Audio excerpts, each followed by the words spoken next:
Blacks in Technology. Blacks in technology. Blacks in technology. Blacks in technology. Blacks in technology. Blacks in technology.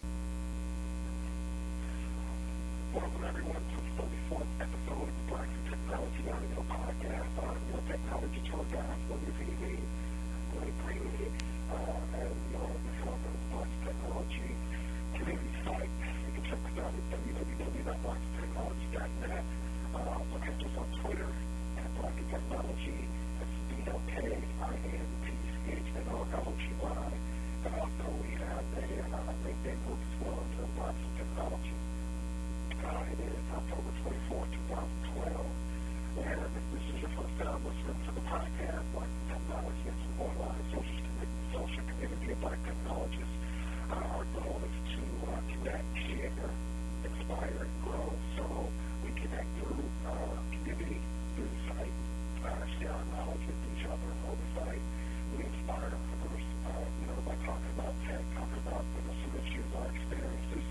And we help each other grow our careers, grow our passion for technology, and we help the growth community. Right now, Black Technology, we have currently 665 members nationwide. So we had a few more members sign up since our last podcast, and we'll work with those members and just keep supporting Black Technology, spread the word. We're up to 1,200 followers on Twitter. So that's exciting as well. 100 members on the LinkedIn group. So just keep the support coming and keep things open. Another announcement, we're really close to launching the Black Technology Tech Digest. That's going to be an online technology publication with articles written entirely by Black technology professionals, subject matter experts. So for that to be launched within the next few weeks. Pretty excited about that. And I'm also excited about our guest on tonight's podcast. We have Riley on the show. She is product manager at Salesforce.com. She's also the co-founder and director of Pitch Bricks. We're going to get into that. And she's also involved with Nellie Law Brown. She's out of the San Francisco Bay Area, so we want to go ahead and welcome her into the show. Thanks a lot for joining us, right? Oh, thank you for inviting me, Greg. Appreciate it. No problem. You actually on a video with Jamal Wright, and I was kind of think my answers was like, hey, I got to get her on a podcast, so we can send you some emails and it made it happen. So definitely appreciate you coming on. Why don't you give us a little bit of your background, where you're from, we'll go from there. Oh, sure. So I'm from Oakland, California, born and raised. I come from a big family. I've been in technology for about 15 years now. I started really young.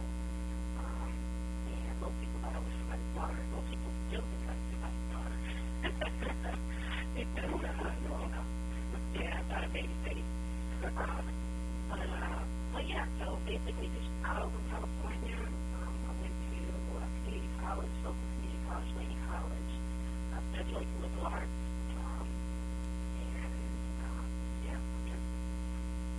Doing your thing with my startup and just decided to be having some things going on right now.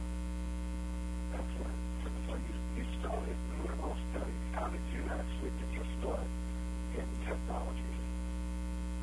So I started in technology far before I even knew what to study. Yeah, I was just one of those kids who I started programming when I was 11. So I started programming in BASIC HTML, Visual Basic, C programming. I did a lot of that stuff really early on. And it wasn't until I got to college and it was time for me to select a major. Originally, actually, it's a funny story. When I first started, kind of a sad story, but originally I was going to major in computer science. But my counselors were like, oh no, you're computer science is really just you know what, I didn't really like the computer science department anyway, and so although I took the classes that I was interested in, I didn't actually major in computer science. I just continued studying technology on my own, and I studied liberal arts, and I'm an artist also. I love art. I love to write. I love to read. You know, I like to think of myself as a, just general artist. So you like art, and you're a quote-unquote techie geek, so you got more comics then. Oh, yeah. Okay, we'll get to that. That's a little fun.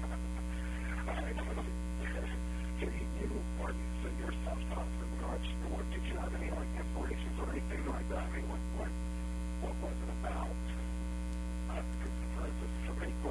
For me, my mom at the time, she was actually dating a guy who was just a heavy electronics guy, and he would pretty much take me to, he worked at the local community college, but he did a lot of video work, but he would pour over these, electronic schematics that he had, and he would, just teach me little things, and things like that kind of got me interested in not just the fact that things work, but how they work. So, I always feel something that was kind of like my first early influence into technology. Did you have anything like that? So kind of like okay. Yeah, definitely. I mean, I come from the city, so, in the ghetto, we take things apart all the time because we don't have toys. The radio breaks, we're going to take the radio apart, we're going to try to put it back together, we're going to try to fix it, we're going to take something out of this, device and put it into the other device. And so we did a lot of that stuff when I was young. I have a really big family. My mom had 8 children. I was a single mom, and so there was a lot of us, and we all kind of got together to creatively play with things and write things at the same time. I remember one time our Nintendo broke, and we had to open up the Nintendo and fix it. And I don't remember how we fixed it now. All I know is that it worked. After we went inside of it, it worked. So yeah, a lot of things like that. And also, I have 5 older brothers, and so they worked on cars, and I would go and watch them work on cars and work on cars with them. By the time I was a teenager, I was working on my own cars also. So, I think we just kind of were always interested in doing engineer-type things. We may not know what it was called, all those times, but, we did have that curiosity. Gotcha. That's funny because I come from a pretty large family. There's 8 of us. I live with my dad growing up through my mom. 5 kids. 8 kids as well. 5 boys and 3 girls. Oh, same ratio. Yeah. That was a wrong ratio, though. Exactly. Actually, it's funny because I remember when I was 7 years old, and at the time it was just like, man, I don't think any of the girls were born at the time, and she told me that she had wished for some reason, there was somebody that spoke more than if you wish on a Buckeye, that, the wish will come true, so she actually wished for 5 boys first. She wanted a basketball team, 5 boys, and then 3 girls. It worked out at the technology guy, so I don't know how that happened. I've always had something, that's a good thing. I think that ratio goes. Yeah, it is. Yeah, it's just my family. It's so, became an entrepreneur at 16 years old. So you got the entrepreneur part pretty early. And talk about your first startup, your first company you ran. Sure. So our first company, my brother and my older brother, we started a company called Virtual Hungry, and what we did is we basically had a storefront. We did computer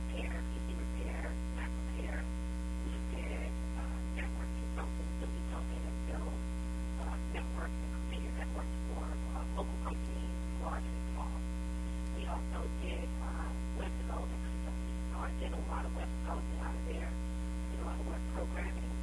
Back then, that was the time where, AA had to really crack down on a lot of, audio things. And so I would configure websites for people to stream music and things like that. A lot of that stuff that was really early on. This was Pimple.com boom. So a lot of stuff that now just everyday things, they were really innovative back then, and it really developed an expertise in those areas. And it was great. It was a great experience because we had this little shop, and people would just stop by just to learn about what we were doing. And I just always remember kind of feeling like we were kind of like a little shining beacon on this block in the middle of North Oakland, California. And the kids would come by, and everybody would just come by and just talk to us. And everybody thought I was somebody's daughter when they came in and they didn't want me touching their computers. But eventually they realized that I knew what I was doing. But it was a great experience. Right, 16 years old, and they have a technology consultant job. Everybody had to be having that pretty good, so we had to be like the freshest kid on the block. Oh, my goodness. No.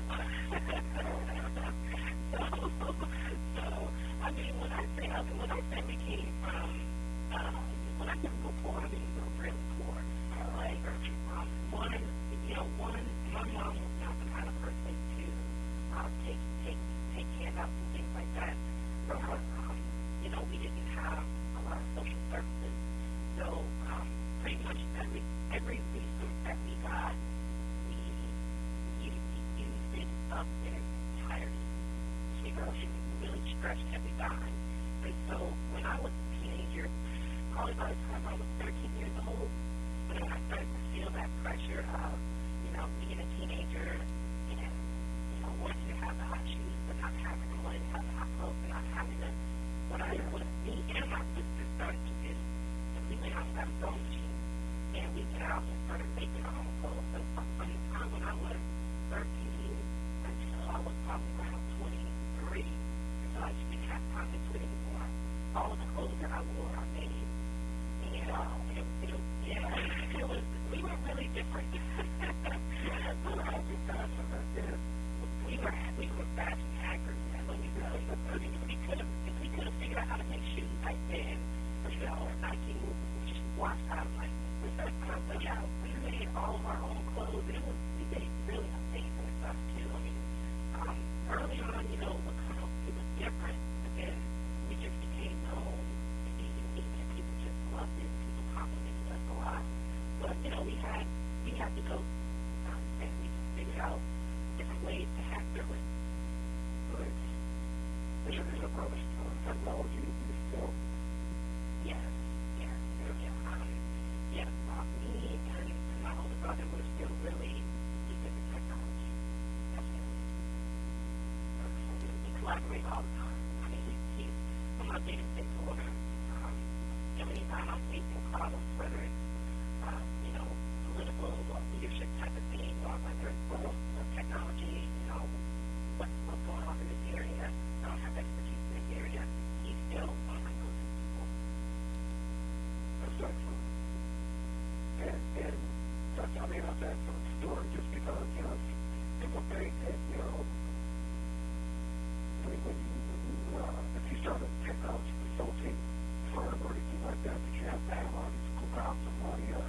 What really all you really need to start is the knowledge and the desire, the willingness to go out there and learn, and go out there and get you some clients, and they go from there. Actually, one of my friends who helped me start my technology site, he actually started a technology consulting firm, in his early 20s, and it's pretty much, you don't have any real upfront costs besides, business cards or something like that, and your knowledge, and then you just got to go out there and get the business.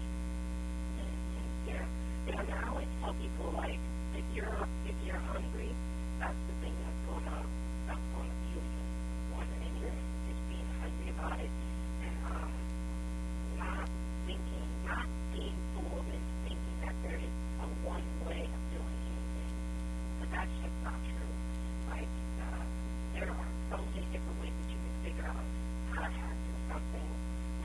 got to be about something. If not, there's no single way of doing anything. You just got to get creative, trust yourself, and don't be afraid of people's judgment. I like that. What you said, just now about having formed a way to do it, because you can tell your program, because other than some programs, it's just kind of like a mantra. You can tackle this problem for a number of different ways. There's stuff to give us outside the person, technology person, self-taught programmer. And I know, for me, it's self-taught that you don't always start out with ignoring best practices. And we're not someone to tell us about what resources do you use to kind of learn from the best practices, ways to design software, because you're architect as well, or software architect as well, so tell us some of the ways that you went about, just learning some of these best practices and doing some notes. I argue with people every chance I got. I mean it.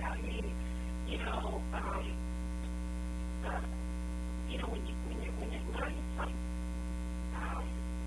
you want to go out and do it. However, you figure out how to do it. You're gonna say, you know what? It works this way. Okay, I figured out that much. Did what I do now. And you talk to people about that. And the first thing that's going to happen is people are going to challenge you, and they're going to say that you've done it wrong. And so I don't believe in just accepting what anyone just tells you, but I believe in challenging. I believe in healthy debate.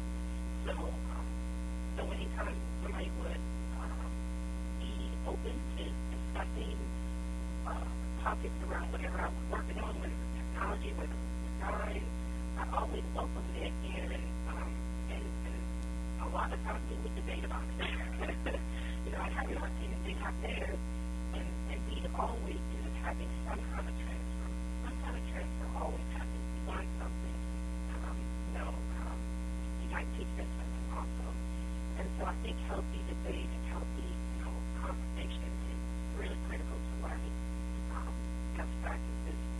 And always, never be afraid to create best practices. You might really do something best, but you don't know it if you haven't put it out there and tested it, and have somebody come, at you and try to knock you down.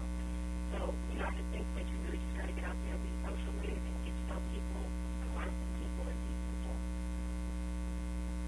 That's a great answer. A lot of people, I agree, a lot of people are non-confrontational.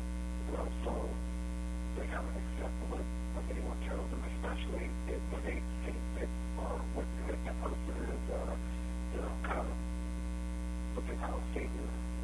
So that person has a higher rank than them. They're a senior software architect as opposed to a junior architect. Anything they say is pretty much gold, and so they don't, as you put it, they help the debate. They don't go back and forth with that person and say, well, okay, you did it like that, so tell me why, or I don't think it should be done like that, I think it should be done like this, this might be a better way. But some people are just kind of, that confrontational, that, can hurt them in the long run. Yeah. So I definitely agree. Yeah, totally. You just gotta get out there and be comfortable having difficult conversations. Sometimes you might end up looking stupid too. I've done something before, but you get over it. So, if you're like me, and you put yourself taught, you're able to have technical books or resources to help in your technical career. What technical books or resources have helped you in your technical career? Oh, wow. That's a really good question. Man, I read a lot, and I've always read a lot. The book I read the most is actually the Bible. Some people think that's funny. I'm like, what do you think is funny? But, when I was younger and I was going to school and I was learning a lot of things that, and just not having people kind of readily available to you whenever you need them, just kind of having to get out there and trust their intuition. I believe that's definitely a resource for me in helping me to have faith in myself and my ability that, that God has a destiny for me. My favorite book in the Bible is the Psalms of David. I would read those like literally to this day when I'm on the train going in work. I'll be reading my Psalms of David just to get me ready because David was like the first.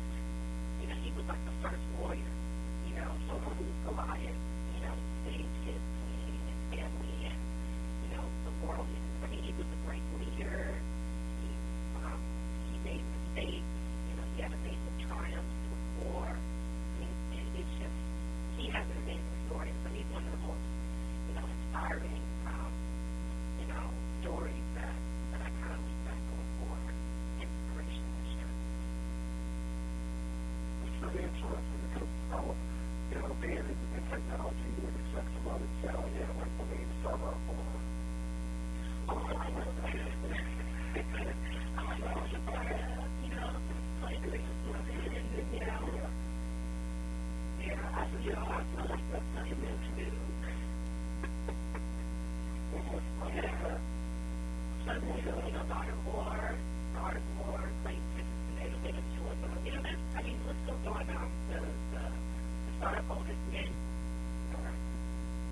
or about that everyone, like technical difficulty there before actually.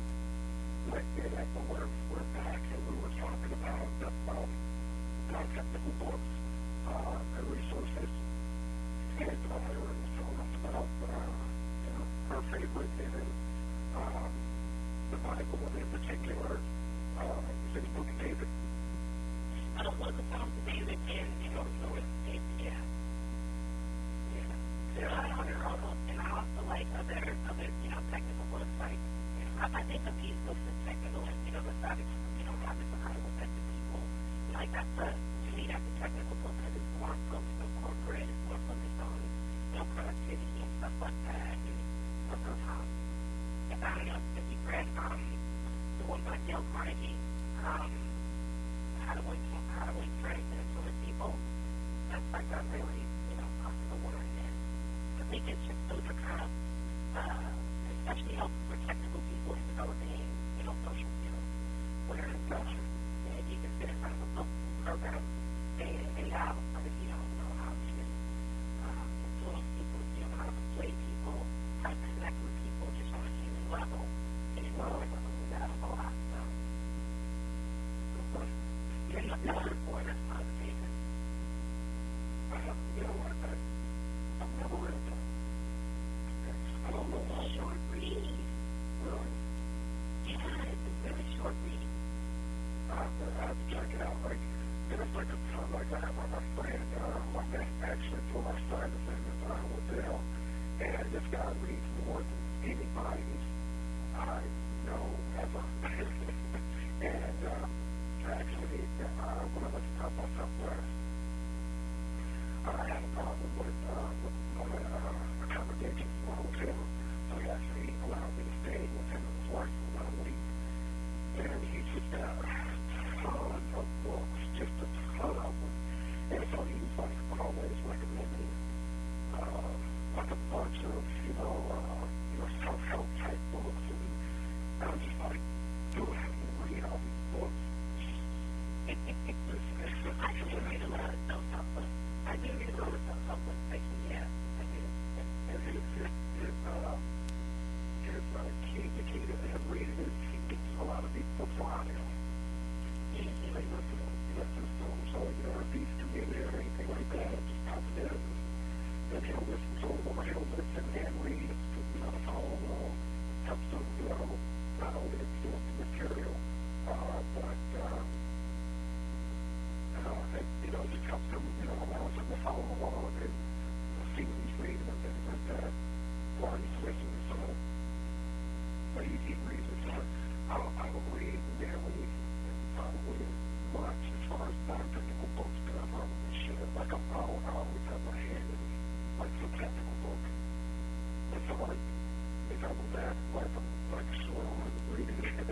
it's like it's not technical.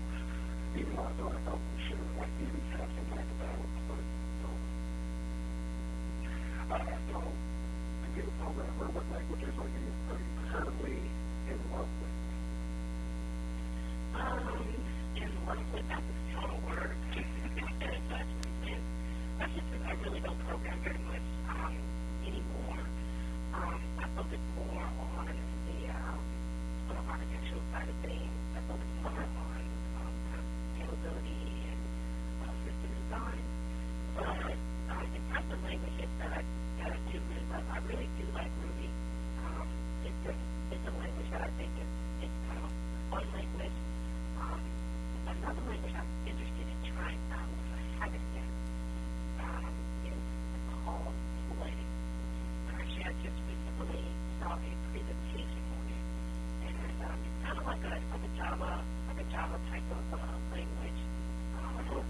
And but they've done that they've simplified a lot of the areas within Java that can be a little cumbersome or kind of seem like needless or over kind of common tasks and things like that. And so I looked at it and I did a couple of tutorials on it, and it's something I'm interested in learning more about. So yeah, what's the cloud script I'm playing? It's written primarily on Instant. Yeah. Gotcha. Yeah, I'm not, you know, I told her I've already tried more with the system side of things, but the Farrell Valley is like, that's diehard Ruby guy. He loves the community, he loves the language, and he'll, sometimes we'll be like on, Skype or something like that, or we've done, because I'm trying to actually learn some programming. We've actually done a couple of pairing sessions, and he's just, he'll show me something that I didn't think really. He's like, look, you just do this, and that's it. I'm like, that's me. I said, that's it right there. That's a command, that's it. That's how you do it. Yeah, I really like that. Ruby's a good language. I think it's a good language for beginners too. It scales enough that you can do some really cool things that you can start fairly simply with this, and there's a lot of resources online about Ruby. The one thing I think I always tell folks, especially minorities, about programming is that, there's like a big barrier to learning curve. I'm always running to all these schools and learn all of this, and I'm like, programming, pretty much everything that you need is online for free. In a tutorial, or, you can post a forum about how to get around something, and people will literally help you. There's, I think, one place in the world where, nothing can stop you. So, You know what, to great sources that I'm trying to learn Python. So there's the IT of Coursera. They have a pretty good, actually online course, free online course, and for computer science, and the language that they use, the computer science courses is Python. But then there's this I guess he's a kid, he's got to be a teenager, and his name is Bucky, and he had like a ton of YouTube videos just on a variety of things, a lot of Python, and he's not like, he makes it like super easy to pick up. I don't know if it's because the way he's explaining it, his YouTube handle is like New Boston or something like that. But if you look up New Boston, right, Bucky or something, you'll pull his kid up. And he's so funny because he'll make like mistakes in explaining, not like the essential stuff, but like his grammar or something like that would be kind of, he'll say something, you're like, that's not what I meant, whatever. Anyhow, it's just all like, what the heck, where'd that come from? Or he'll make a type of mistake, and he'll down with his keep it like that, and it won't be like, that's tactical or anything like that. It would just be like, he'll be doing a French statement, and the French statement, he'll say, that the cat ate the mouse, and instead he'll put the can ate the mouse, and he's like, I don't know where I go, and he just keep on, but it's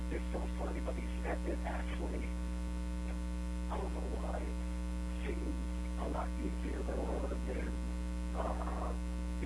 MIT OpenCourseWare. Mostly stuck in that OpenCourseWare course isn't actually a Python course. It's more of a computer science course that uses Python. So I'm pretty sure that's why I put it in yet, because he's hilarious and he actually teaches some pretty good stuff. Yeah, I think one of the best things that I've learned, just using resources that people create, rather than institutions or instructors, is that people tend to teach from function. So they teach you how to do something specific, and if you learn how to do that specific thing, and that specific thing is something you can apply to something else, well then you get to reuse what you've learned in a different way, rather than learning things from the ground all the way up, where you now have to go back and try and apply this theory to something new, which is a little bit more difficult, and I think that's the most time-consuming part. It's very quickly communication option. And that's a really interesting point, because although I do like the way that the bunch of kids he teaches, there's always something within me that wants to know, I guess, like the origin. And sometimes it's a hindrance, because it's probably not the but I hate doing something and then something else comes up, and it seems like that whatever comes up is something that I should have known, or something that is taught early and I didn't pick up on, and that's what makes me like, oh man, well now I need to go back to the beginning, because this sounds like something that I should have known at the beginning, and I don't know it. So I always, I don't know, it's sometimes I do, sometimes I don't, but the majority of the times it's like I'll take things just totally from the ground up, because I like to know like every little step of the way, and don't like to get tripped up into something later on that probably what I should have known. Yeah, you're pure. I understand. So you work for some small companies and some large companies. Tell me a little bit about what you like and dislike about both atmospheres. Wow.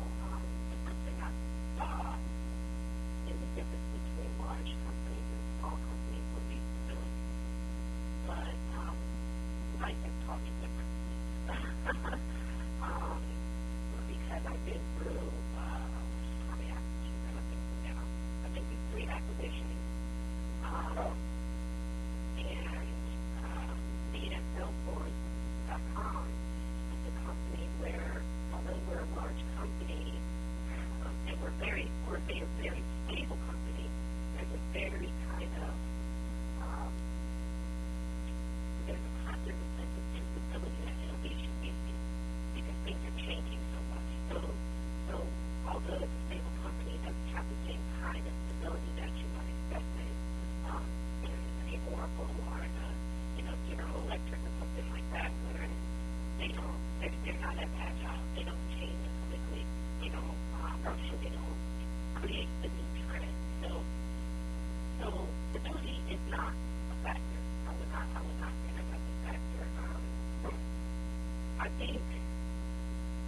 think small companies can attract amazing talent. And I really like working with small companies, because you really get to know the people that you're working with. They tend to be skilled at a variety of things, and they can do a lot of things. And so you kind of get this whole different kind of dynamic person when you're working in a smaller company, when you're working in a startup. Large company, though, this is definitely something that I did from working at a large company like Salesforce. You got like free food.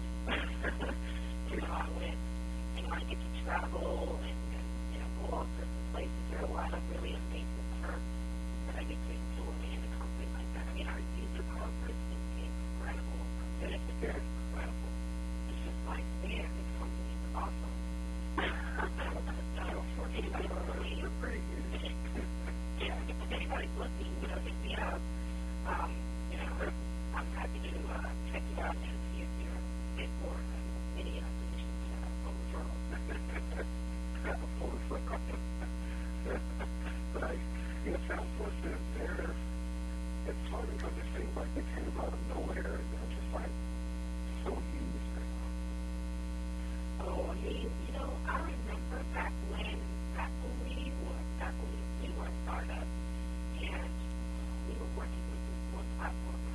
called Open Air. Yeah, they were called Open Air. Normally, I don't remember the name of the company, but today I remember it. And we did a lot of our customer relationship management on Open Air. Other potential platform was Salesforce. Salesforce didn't have built into it all of the e-commerce things and legacy things that Open Air had. Now Open Air is gone. Open Air is gone. I don't know where Open Air is now. Salesforce is still around. And the key to what happened with Salesforce was what happened with Open Air, because they were both cloud technology. They were both online systems. It was both, during the time when people really still didn't fully trust doing, business transactions on the web. But it also stuck around because they really had a niche market. They developed a really strong relationship with their customers, with salespeople specifically, very early on. And it was a very good business model. And I think that's where they started. They didn't try to do too much. Open Air was doing a lot of services. They had a lot of things. They really didn't have a niche, but Salesforce did. And now, Salesforce has been able to pivot itself into this whole social enterprise solution. There's a big thing going on right now. Speaking of innovation, when you look at a enormous provider of Salesforce, I don't want you to, give any business secrets away or anything like that. But where do you see the cloud in the next 3 to 5 years? In the next 3 to 5 years, where is the cloud going to be? That's kind of far off. Let's say next year. Next year? Yeah, next year. How else do you think for a cloud? Well, definitely marketing.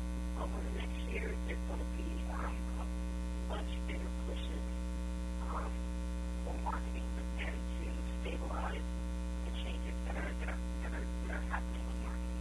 To learn how to leverage social media through marketing. That's definitely the next year, for sure. And social media is driving us for that. Yeah. So, I work for a company that offers private clouds or more like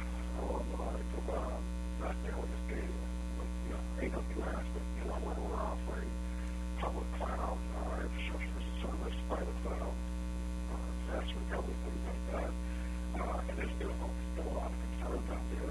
Places like AWS, and the impact downtown towns of their customers. They just recently had a huge outage as well.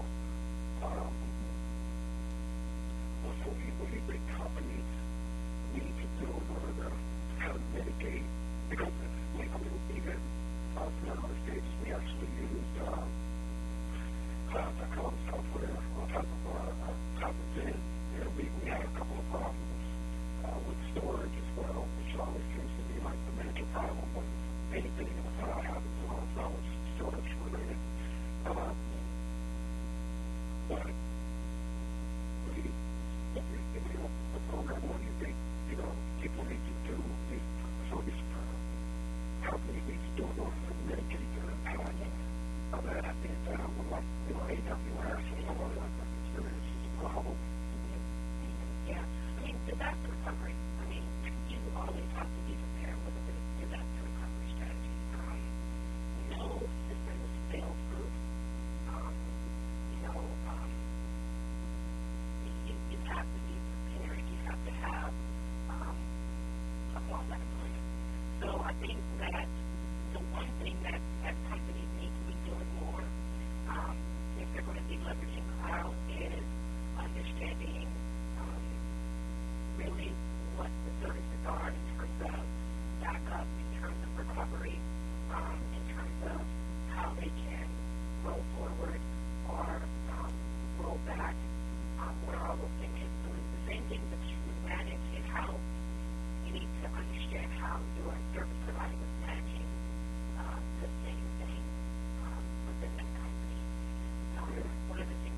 work really closely with the operations group at Salesforce, and I've had an opportunity to learn a lot about the inside and out in terms of how we manage things like disaster recovery. And we do it incredibly well. I'm always just really proud of those guys who work down there. I've been on the ground in the data centers and seen how these things work. And we do a really good job. We do a much better job than Amazon. So yeah, I definitely wouldn't compare Salesforce to Amazon either. I think systems are also very different. Yeah, I mean, it's just really important to know what's happening with the service providers, and you don't just hand it over and just mess your hand. You still need to maintain an intelligent IT staff personnel that's going to be able to keep an eye on their system and the longevity of their system. Yeah, I always one of the key things is customer education, right? If you're going to be entrusting these people with your data, with your entire operation, with some companies, then you definitely need to be asking the right questions. And sometimes the right questions is not just some of these surface questions, like how well it's trying to work up my instance. That's good, but what happens in that instance takes it up, so I never had the question. The question that even, can your code handle that? I mean, the infrastructure may be able to handle it, but can your code handle it properly? Is your code going to start mangling your data at a certain stage? So those are things that, even when the system is services that you're leveraging are stable, you still really have to have a really strong handle on what you're doing, how you're doing it, and why, and how you can recover if something goes wrong. There's no excuse for any company in today's age to not have proper disaster recovery practices. And there's still a ton of companies out there that don't even have a strategy at all. Let alone having one and never tested it. There's a lot of companies that still do that. You still have to disaster recovery. I mean, you need to do that, at least once a quarter, making sure that everything is being backed up appropriately, and that you can recover it. You don't just back it up and let it sit there. You actually have to test out the recovery process itself. Definitely. Very good information there. Let's talk about PitchMix and your involvement in PitchMix. So Sure. Well, I started PitchMix there. It's kind of a funny story.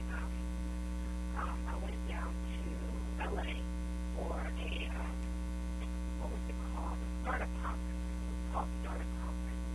And I was sitting in this conference, and it was just a day long event. There were some really cool people, entrepreneurs presenting. And they were calling folks up to pitch. They had some time left, and so they said, what, if anybody wants to come up and give you a little 30-second, 60-second pitch, come on up, right? So I'm sitting there, this guy sitting next to me, and he nudges me, and he was like, you want to go up there, you better go. And I was like, what are you talking about? And he goes, if you don't go up there, you're going to regret it for the rest of your life. And I was like, dang, he must really know me. So, of course, I went up there. And, I didn't have anything to pitch. I just had, I'd been mulling over an idea, I'd thrown it out, I thought about it, and things like that. I said, all right, I'm going to go up there and pitch. And I told him, I'm going to feel bad for messing up this guy's name, but Tony Gallagher was on he was on that, did I say his name right? I don't know exactly. Okay. But I'm not sure that yet. Okay. He just found me a big process. It's kind of freaked out. I've been trying to get a hold of him. We've been playing like email tag for a while now. I've been trying to get him to be a guest on. He is an amazing guy. He really impressed me a lot. He actually made a really big impact on me. Because I went up there and I pitched my idea and he goes, oh, no. He goes, you know what? Your presentation was nice. He goes, it's a good idea. And he said, but you're just trying to do way too much. You're trying to do way too much. And when you try to do way too much, you don't do anything well. And I was like, oh, okay, interesting.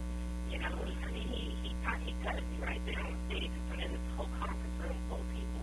But it wasn't funny because he was cutting everybody. And then the first time I go afterwards, I went back up and I talked to him and just to get a little bit more insight about what he was saying. And then when he talked to me, and after that one conversation that I had with him, it made such a difference in terms of how I thought about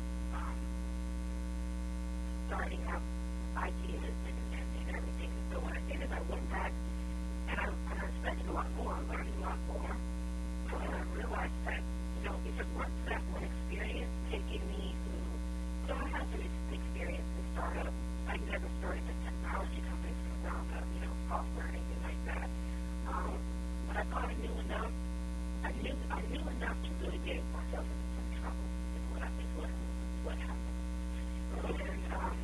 And it was really important for me to have someone who knew more to talk to me and to give me some basic information that without that conversation, I would have been in a whole other place.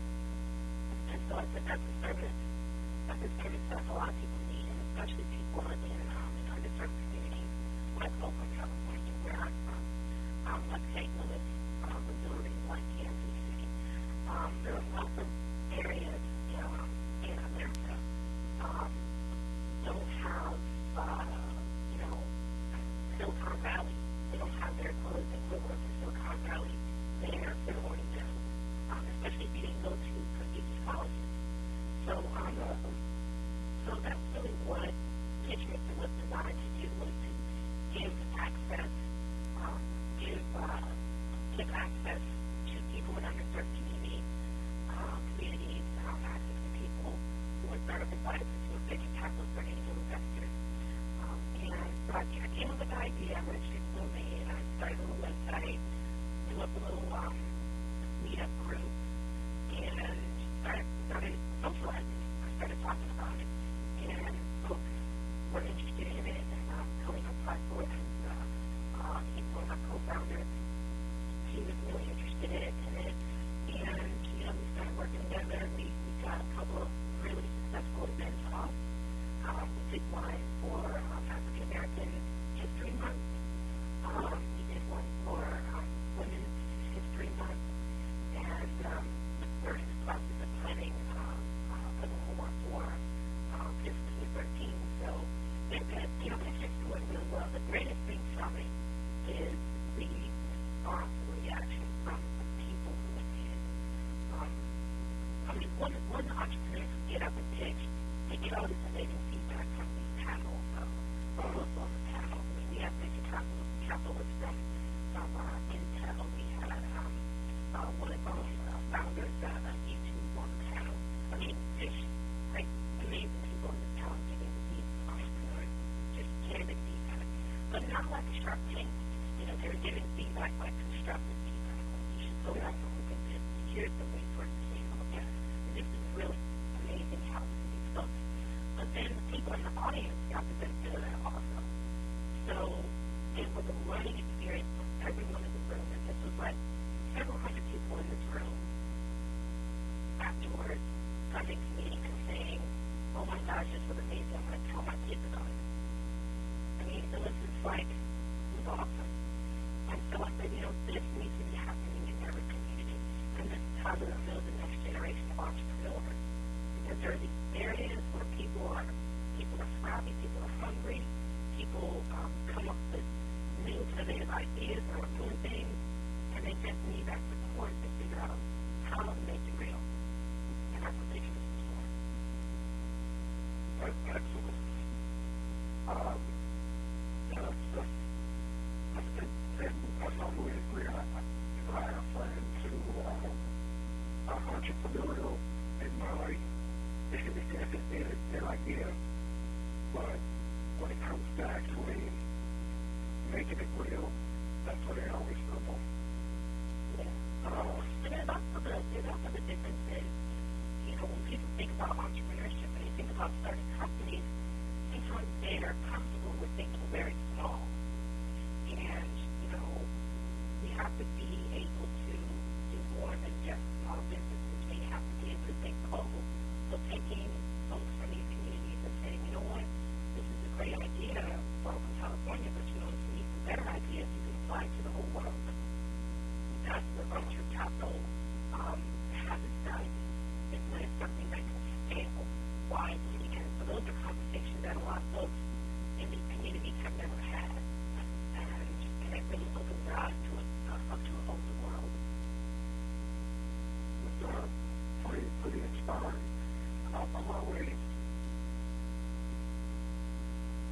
wondered or thought about this whole, because so far about it, such a great ecosystem. You have the colleges, and you have venture capitalists, and you have all the startups, everything, all in that area. I always wondered, what would it take in order for, Black communities to kind of have that same thing,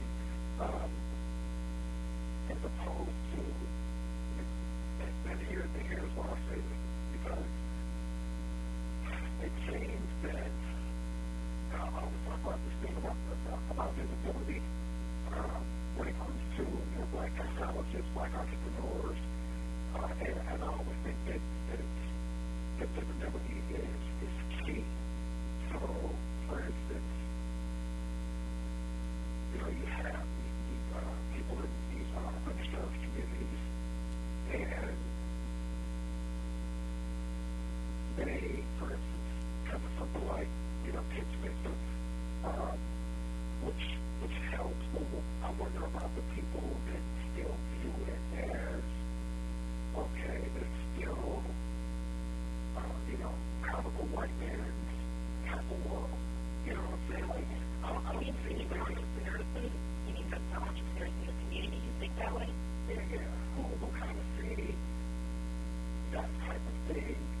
These people who are in CCs, and I don't know, like, the makeup of Benjamin, so, like, whether or not, you have Black DCs and then Black people on the panel. I'm just saying in general, and when they see this, it's still kind of hard for them to visualize themselves, even if they hear it, right? It's still kind of hard for them to visualize themselves doing it because they still see the person that's giving the critique, the person who was giving the money, as being white. I mean, so far, each one of our panels have had Black representation from venture capital firms. So, we always have, a female presence, even if that female presence might just be herself. We always have, I think, a decent coverage in terms of diversity. And one of the reasons why that's really important to us at Pitch Victor is because we do seek to inspire. We do see that trusted intermediary. Pitch Victor is not we're not a venture capital firm. We're not angel investors. We're not an accelerator or incubator. We're an intermediary service provider and connector. So we entertain the community trust us. We have partners out in the world of entrepreneurship, and we bring those folks to those communities and say, you know what, we can pick these people for your community because we know that they will connect with your community. You need to bring people into that community is going to be able to trust. And so we kind of understand how to do that. That's one of the things that we really understand how to do well. To the folks who, have this kind of mistrust in the system and, being all black, you're gonna miss the call. I mean, the black community is a very small percentage of America, a very small, percentage of the world. I mean, there's don't forget about China, don't forget about India, right? Like these are huge populations. So if you're going to, kind of segregate yourself, you're going to miss out on a lot. And there are really good people out there who really care about humanity, who really care about the world, who really want to make a difference. And, maybe some of them just want to make money. And let me tell you, like, there's the white guy out there who wants to make money. And for some reason he believes that he'll make more money off the black guy than off the white guy. He's going to make the money with the black guy.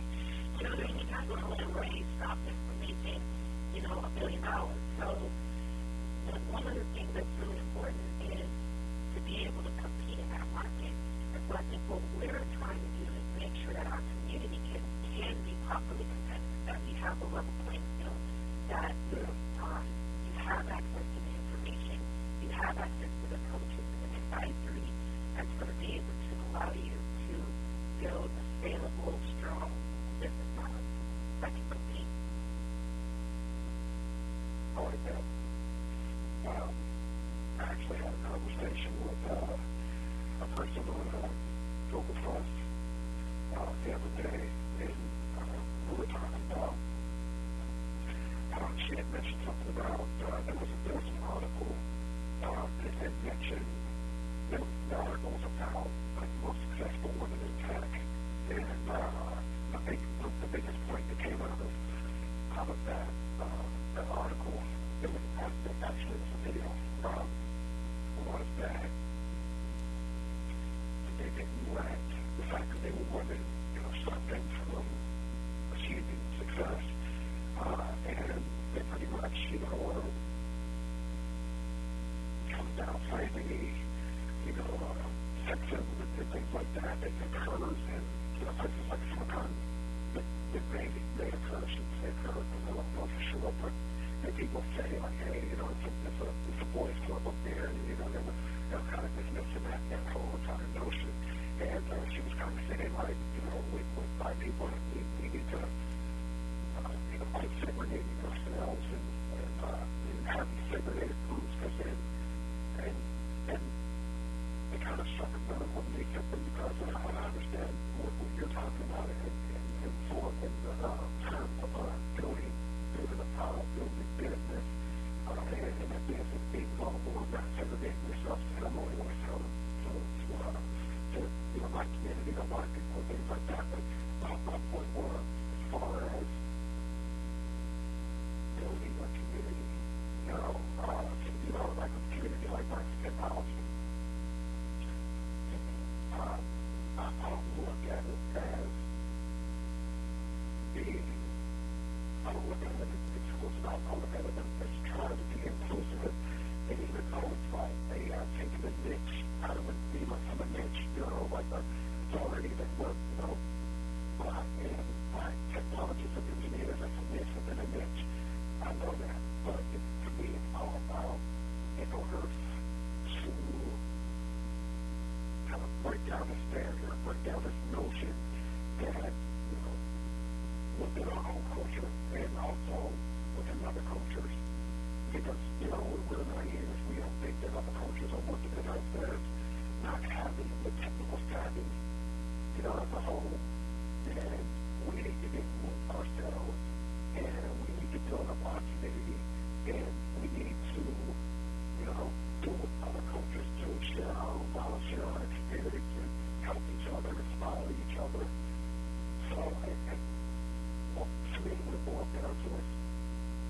We need to build our community, take ourselves seriously when it comes to technology, help ourselves, inspire ourselves, in order for them to look at us and say, hey, they're for real about this.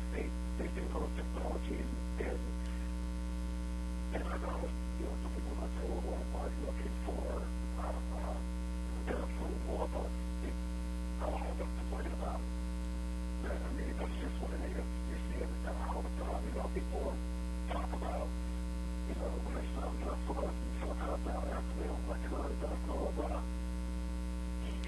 So we need to come together. We need to say, hey, this is what we're going to do. We're going to build up a strong community as well.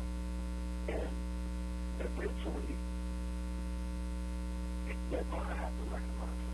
Because the talent is going to be in their face.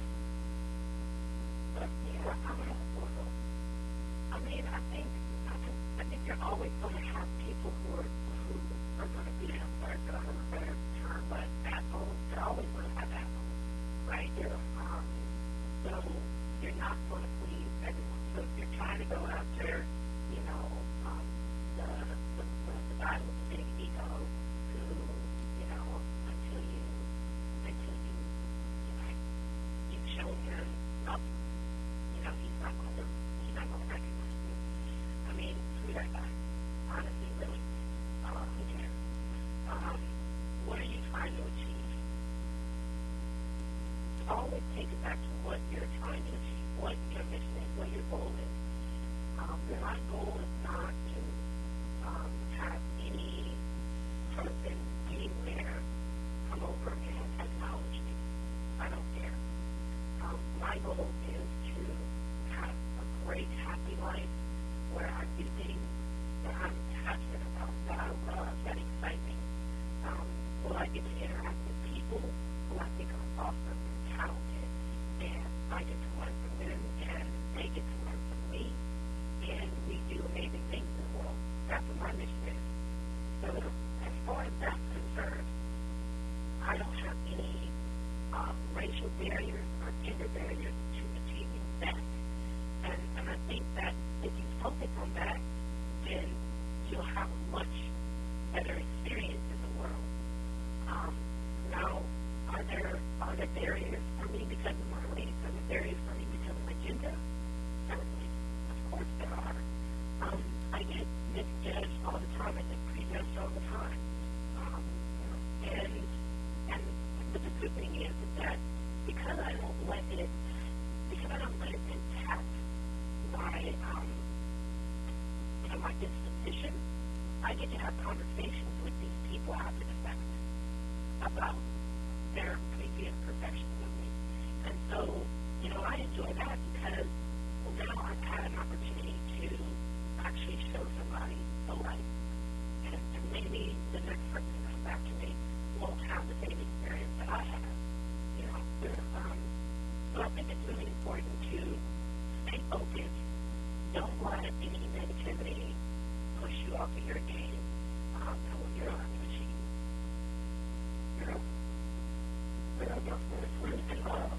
On the segregation piece, I believe that the first form of segregation is family and friends. I have a tight-knit family. I have a tight-knit set of friends. And I'm not going to just let anyone into that circle. And so, unless I really like you, unless I see that you're trustworthy, unless I see that you have some really great values, that you're gonna fit in with us, and we're gonna all have fun together, then I'll invite you in. And so I think about the startup world as being this, that those folks out there, they don't know me. They don't know who I am. If they don't know who you are, and they don't know someone who knows you, they're not going to be all that welcoming to you because they don't know you. So that's why having our own networks is really important because we don't have I can't really say we don't have that thing of a barrier against each other being African Americans, because in some cases we do. And some cases we have more of a barrier, just to be truthful. But when we're interested in connecting as a community, we give each other that opportunity, we give each other that space to say, who are you? Let me get to know this new person. What that does is it allows our community to grow, and it gives us opportunities to bring new people into our extended network. So you don't come together as a bunch of black people and just stick together, as a bunch of black people. No, you get together as, as a community of people who have something in common. You find other things you have in common, and you take those people to the other people who you know who have things in common with them. And now you've extended that person's network, you've extended their network, you've extended the network of the other people in your network, and that's value. Yeah, and that's exactly how I feel, about the technology. That's the premise of why I felt, about the technology. That was when I first, when I started going to a lot of tech conferences, going to Linux conferences. It's just that the lack of, black attendees, whether, in attendance or just, or speaking. That's what got me to say, hey, I don't understand why we're not coming to these conferences. I don't understand the mindset behind not wanting to come and learn. Maybe it's comfortability thing, I don't know. But I do know that we should be here. And I do know that, all these other people are here. And they seem to have their, kind of clips in their communities and everything like that. Why can't we have all communities to where we can network and share knowledge, share ideas, share experiences, and connect with each other? And I mean, that was the biggest. It wasn't out to prove something to somebody. It was just, hey, let's build a community. Let's bond together and connect with each other and take it from there. So, yeah, I think one of the arguments to that is that, a lot of the other communities gather together around, say, for example, shared language, right? Or some other type of culture. It's not necessarily race. And, we as African Americans here in America, we tend to gather just on the basis of race. And some African Americans find that offensive. That's one of the things that we kind of have to learn how to combat, that it's not about race. It's about coming together to help certain people with common issues, with common experiences. It just happens to be the color of our skin. yeah, definitely.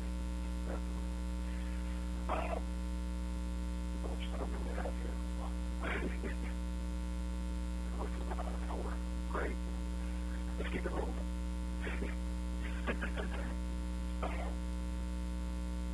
So, you mentioned in your bio, and let me know if you got a lot or something like that.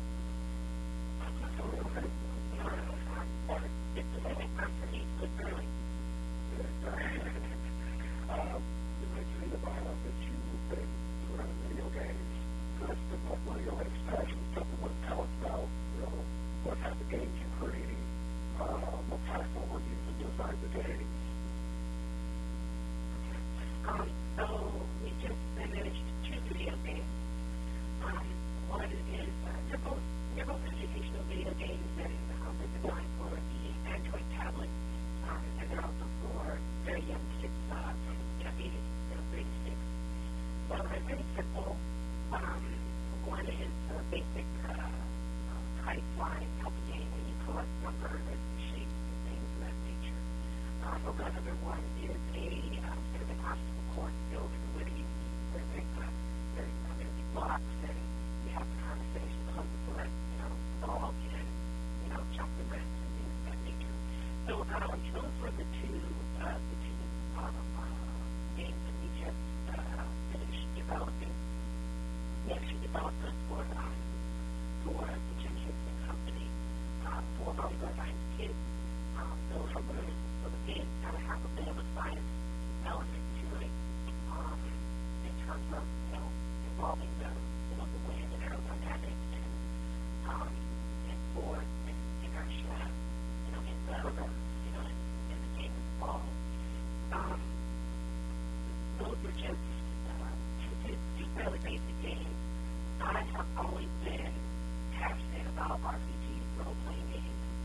And so my latest project that I'm in the process of defining is an RPG that has a bit of an educational spin to it, where the mini games are educational, but you get to build your character, you get to live in this world, things that you can relate to in the world, common problems that you might face, real social issues, things like that. So that's a pretty complicated project. It's a really big project, so we'll see how far it gets. And then I have some other concepts that I'm playing around with as well, just word games and stuff like that. So I've always wanted to make video games when I was a kid. I was one of those kids who, like, literally, I would play Nintendo all day long if I could. And they called me the Wiz. Like, everybody on the block called me the Wiz.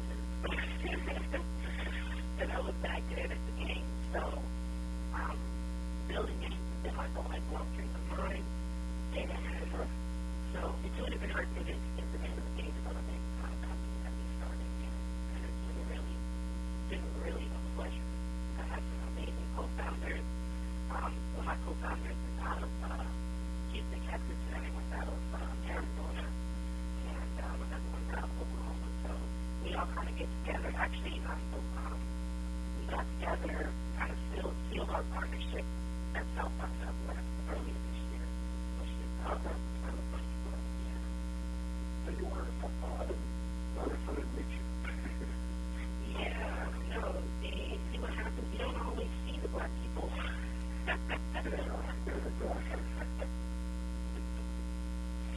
Yeah, one of the things I love South by Southwest. I'm really excited about continuing this time around.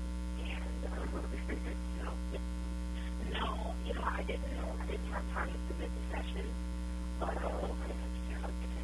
yeah. Gotcha. Yeah, hopefully I'll be going back this year. Not set in stone yet, but I'm hoping. So you developed the Android platform, so they don't know about the working right now. They're not able yet. They're still going through they're actually not going to be an app store, so it's an Android platform, and specifically for a specific type of tablet that has its own market that's on the Android. So they're still in the process of releasing that. So we've handed it over to them, and they have their own separate process. So they're going to the app store. But we do also use the Unity platform, which is a nice, simple platform, where you just develop things on that can be used on various platforms. You can export to iOS, you can export to Android, web, etc. Yeah, it's a nice platform for people who are out there interested in game development. I've been working stuff. I'm not a game developer, but always like to learn some new things. Yeah.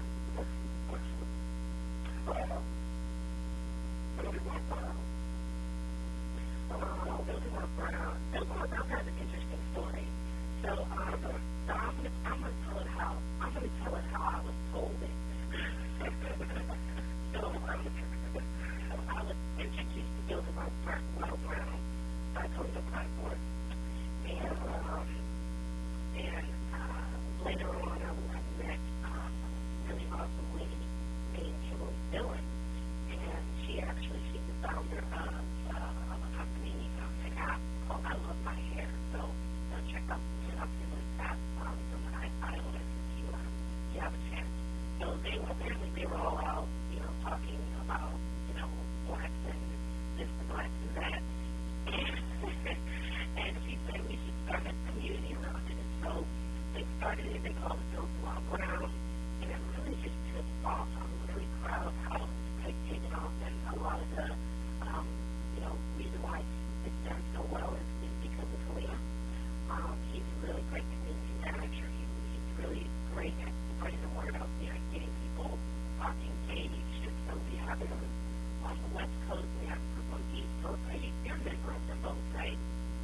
Yeah. Awesome. Okay, okay, I will. Yeah, yeah. And building our relationships to people. That's really all it is. We just interacting on Facebook, but it's a great method of sharing information. And it's bipostal too. Like that's incredible. Like because last time I was in Washington D.C., I connected with a woman from down in D.C. who I've been introduced to through the Building Our Boundaries, and she has one of her own community down there in D.C. So it's a great way of networking and extending your reach and meeting people and sharing resources. Excellent. Yeah, but it's open. We're looking for it. Just go on Facebook and search for Building Our Boundaries, and you should find it. Or you can find it through myself or Greg or whatever other friends you may have who deep in the startup. If it's a deep in the startup, then they're probably building one already.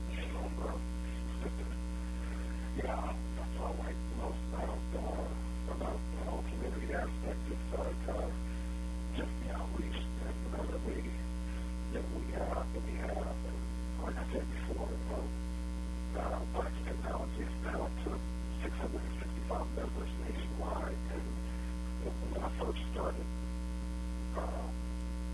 it was just me and a friend, and I just started hitting the social networks and hitting up LinkedIn, creating a group there. It just took off from there, and people from all over, the nation. It amazes me somehow because when I first started thinking like, I'll get about 100 people, and to me that would have been successful, to me. And now we're to 665, and it's kind of taken up, a life of its own. Yeah, that's great. Okay, that's really fun. I think I love the story too because I feel like that's how it happens for everybody. You just start out with nothing, and then it gets bigger than what they expected. Yeah, exactly. And now it's just kind of rolled into other things. Like I didn't have really any intentions on. I wanted to build the community, to create that community-like atmosphere for the site. But I wasn't thinking about my conference, or I wasn't thinking right now. That's what it's pretty much emerging into. I'm starting, the Big Tech Digest is going to be launching in a couple of weeks, which is, we've talked about, which is going to be, for me, hopefully it's going to be huge. It's going to be a good resource for us as well. But, I'm also going to be partnering up with my man Blair from Boston Software and trying to bring a Black Technology conference to fruition in around 2014. So that's another thing. And another thing is I want to get maybe a tech show out there. Black Technology being a tech show. So a lot of these things are kind of like, popping out. So hopefully, we'll see. Yeah, the guy Mario Armstrong. You know Mario? I don't know, but I know him. Yeah. He's like a hero. Yeah. I love his show. I love his technology. All right, so we're going to go to speed now, and then we're going to get out of here. So see you well. This is basically what I just asked you, some questions, so it's either I want to ask you to answer, what they're going down the list. So, why? go ahead and go through my details. I'm going to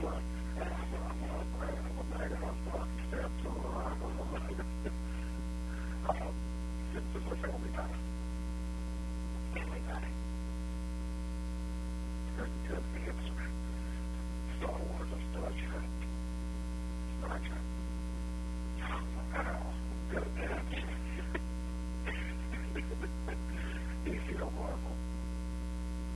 Ooh, that's hard. That's a hard question right there. Okay, because let me tell you why. So when I was young, you asked this early on, I'm glad that you were getting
the PC have always been far greater.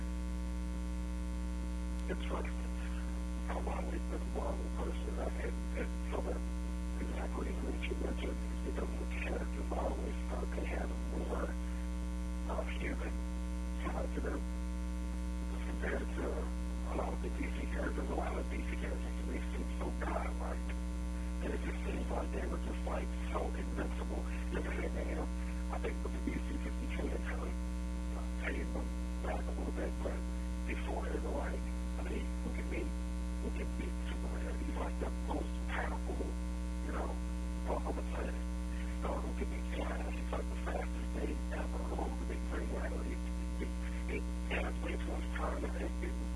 And once you look at it, it just went on and on and on. Like, nobody can beat these guys. They're just way too far. Of course, they always had, the arch nemesis who always had some type of power that could kill it. But, oh, wow, this is like new powers. It's just way too powerful. Or, like, like people like the X-Men where they're powerful, whether like they have a specific, real cool power, but at the same time, that power didn't give them the power, they look like they had to be, so I always like that power. That's why I like that.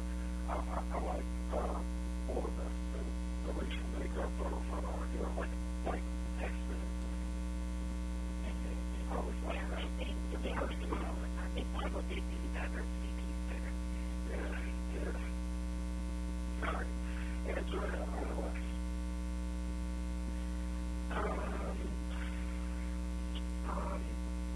On stability, iOS, and possibility, Android. It's very, very political. I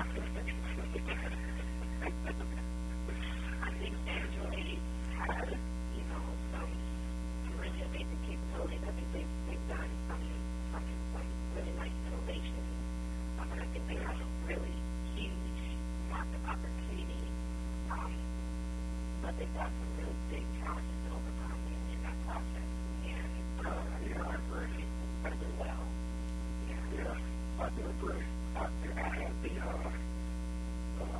iPhone before, and I went to an Android-based phone simply because I use more Android-based or Google-based services. And so I just was like, on top of that, the phone was, as I expected, was a lot better, blah, blah. And I like it, but it's not nearly as intuitive as or as stable as iOS was at all. Yeah. So I had few issues with my iPhone before I upgraded it to let it operate. But because I didn't have any problems with it, I upgraded every time. Next question. Archer or American Dad? I've never been a big fan of American Dad. I don't know what Archer is. What? Wow. You know Archer? You have to watch Archer. You have Netflix. I do, yeah. Okay. Go on Netflix and type in Archer, and you will be laughing. You're on no one off.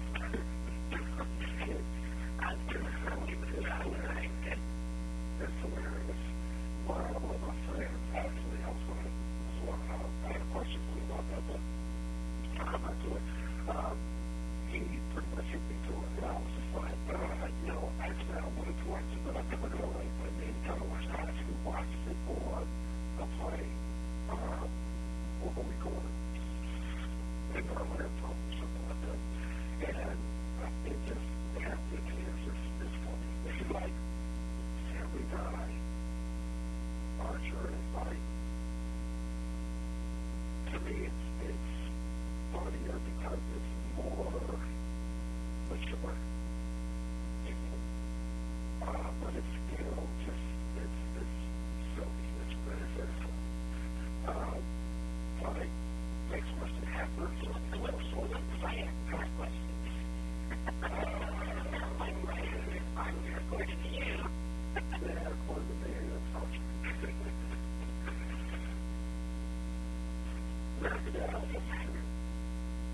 Hackers, those stuff is wrong. Definitely hackers, yeah. What's that? Yeah, you know, I mean, I was young influential kid with hackers, you know, and I was just like, ooh, this is awesome.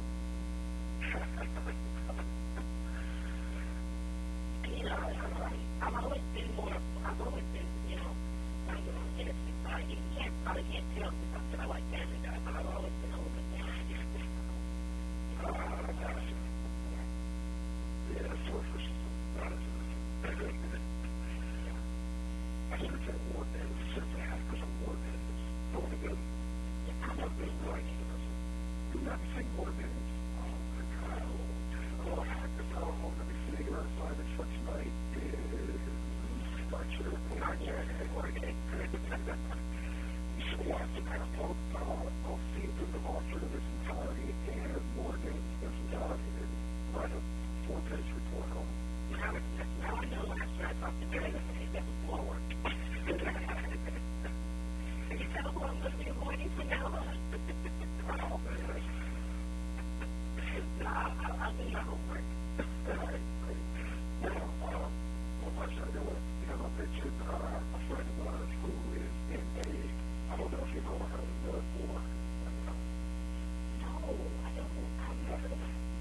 Okay, so Nerd War is pretty much music about nerdy stuff. Okay? There's a lot of Nerd War groups out there.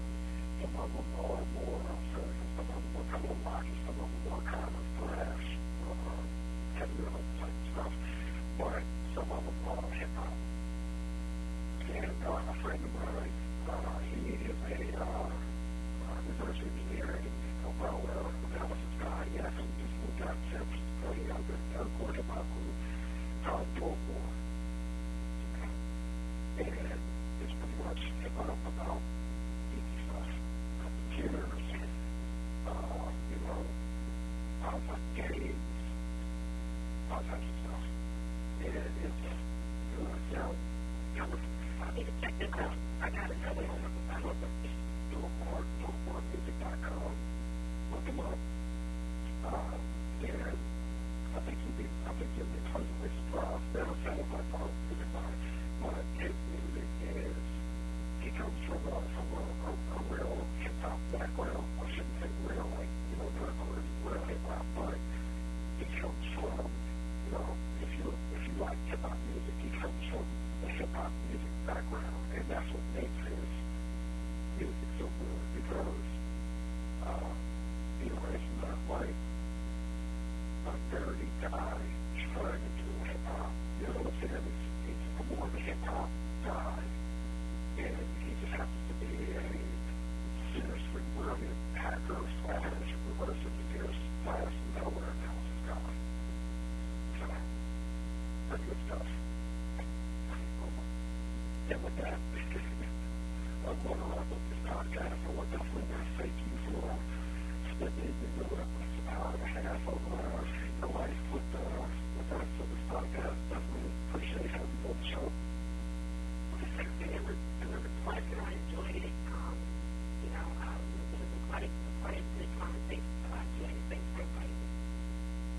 Oh, yeah, I love to say. I would like to invite people on the podcast to come to us and watch the technology. It's totally free. You don't have to any fees or have to anything at all. Just, you know, just your collaboration with so many people online. Just go there. You know, we have a forum. We have a social network within as well. We have podcasts, of course, online videos, everything. Within the community. So, definitely I was like, and also, technology, technologists. I know I've already talked to you about contributing. I hope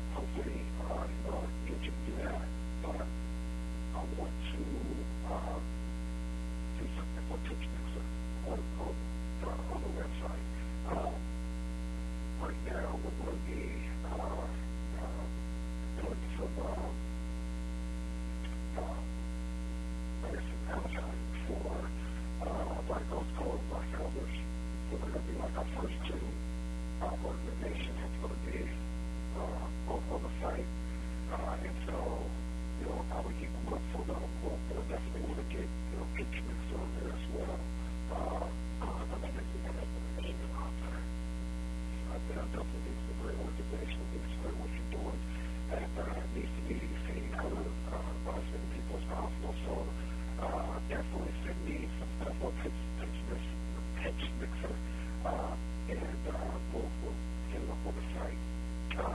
Before we go, if you have any Twitter handles, URLs, or anything that you want to mention, go ahead and mention that.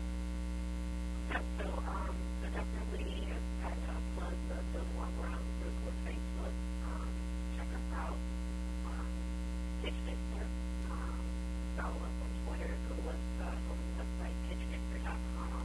There's a link to the list at the bottom. You can register. We also have a meetup group. You can follow me on Twitter at IAYORI, Lori. And there's also, especially if you're a Black woman in technology or if you support Black women in technology, follow BWI Computing, Black Women in Computing, on Twitter. And you also have a Black Women in Computing group on Facebook, and its entire message is around encouraging young African Americans and African American women to pursue studies and careers in science, technology, engineering, and math. Excellent, excellent. Great. Once again, thank you. And hopefully we'll be talking here soon. Cool, of course. It was great talking to you, Greg. Okay. Take care. Good night. Blacks in Technology. Blacks in technology. Blacks in technology. Blacks in technology. Blacks in technology. Blacks in technology.